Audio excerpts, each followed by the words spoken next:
Assalamualaikum warahmatullahi wabarakatuh. Selamat pagi, selamat siang, selamat sore, selamat malam, dan selamat datang di dapur Mas Dewo. Oke, langsung hari ini kita akan buat sambal goreng krecek untuk sekitar 100 porsi. Saya butuh 1 kg cabai merah, saya rebus. Kemudian nanti kita akan blender sampai halus ya. Ini ada minyaknya saya pakai sekitar 300 ml. Saya masukkan dulu, ini ada salam dan juga laos. Kita gosok sampai berbau harum. Nah, untuk cabenya itu saya tambahkan sedikit air, lalu saya blender sampai benar-benar halus. Jadi blendernya itu harus sampai benar-benar halus supaya nanti warnanya tuh merah cakep gitu. Oke, kemudian ini kita masukkan. Ini nanti untuk 100 porsi. Misal kalian mau buat lebih sedikit untuk 50 porsi, tinggal bahannya kalian paruh atau kalian bagi dua gitu. Di komposisinya disesuaikan. Kemudian untuk bumbu halus kedua saya siapkan, sini ada bawang merah, bawang putih, kemiri sangrai, dan juga saya tambahkan terasi. Untuk terasi ini optional aja. Kalau misal kalian nggak mau pakai terasi, boleh kalian skip. Kemudian kita haluskan. Kemirinya disangrai dulu supaya aromanya itu keluar. Setelah itu kita blender halus juga dengan penambahan sedikit air. Jadi harus semuanya tuh harus dihalusin kayak gini. Ini kita akan masak dengan api sedang aja sampai sambalnya itu mateng. Nah, untuk tempenya itu saya pakai 3 papan gini. Satu papannya tuh ukurannya sekitar 500 gram. Jadi saya butuh sekitar 1,5 kilo untuk tempenya ya. Kalau krecek di Jogja itu untuk gudeg itu biasanya dia tambahnya tempe. Begitu. Nah, ini kita masak sambal sampai sambil diaduk-aduk ya. Kalian boleh lihat di situ kalau misalnya minyaknya udah keluar itu biasanya kadar airnya udah menyusut dan sambalnya itu sudah matang. Jadi tinggal kita siram dengan santan ya.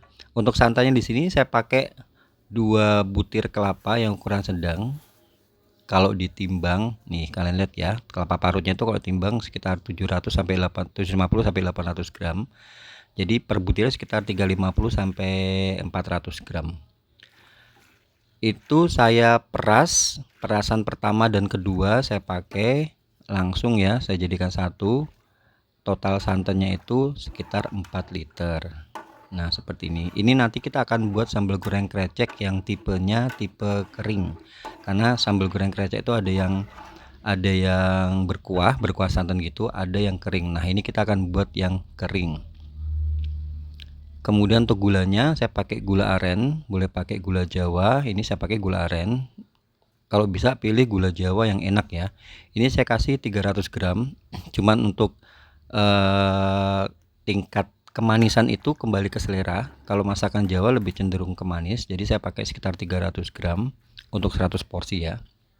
Kemudian saya tambahkan garam dan juga saya kasih tambahan kaldu bubuk tadi.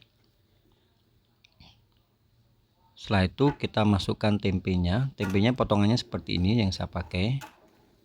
Nah, seperti ini ya, dipotong-potong kayak gini. Nah, untuk kreceknya ini saya pakai sekitar 1 kilo. Pilih krecek yang bentuknya kotak-kotak gini supaya kalau untuk hidangan per porsi itu kita enak nentuinnya. Jadi bisa dihitung gitu. Ini sekitar 1 kilo. Kalau saya hitung sekitar 120 sampai 130 kotak gitu. Ini kita pakainya api sedang ya.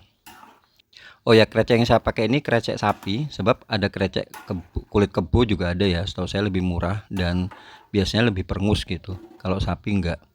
Dan ini yang saya pakai yang grade 2, karena ada grade 1 yang paling mahal, grade 2 sama grade 3. Kalau grade 3 itu yang paling murah.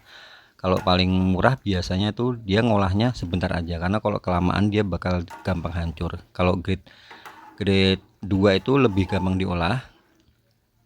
Kalau grade 1 itu dia biasanya lebih lama, paling lama ya, karena dia tuh gak gampang nggak gampang hancur. Kalau misalnya masih masih kalian masak masih ada gitu, diangetin besoknya lagi tuh dia nggak hancur, tapi harganya lebih mahal biasanya.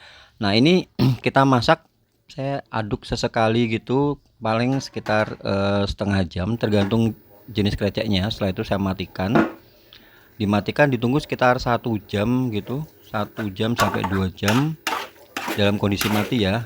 Dia akan seperti ini, ngeresep santannya itu ngeresep ke kreceknya dan kemerosot, kreceknya ketambah kemerosot gitu. Ini kita angetin lagi kurang lebih sekitar setengah jam lagi dengan api sedang cenderung kecil sambil diaduk sesekali gitu supaya dia lebih kering. Seperti ini tampilannya. Untuk cabenya itu biasanya saya kasih saya rebus terpisah gitu. Kalau udah selesai tinggal saya campurin begitu ya. Ya, demikian konten kali ini, semoga bisa bermanfaat buat kalian yang baru aja gabung ke channel ini. Jangan lupa follow akun ini untuk dapat resep-resep menarik lainnya. Akhir kata saya ucapkan baik terima kasih, jangan lupa jaga kesehatan, dan wassalamualaikum warahmatullahi wabarakatuh.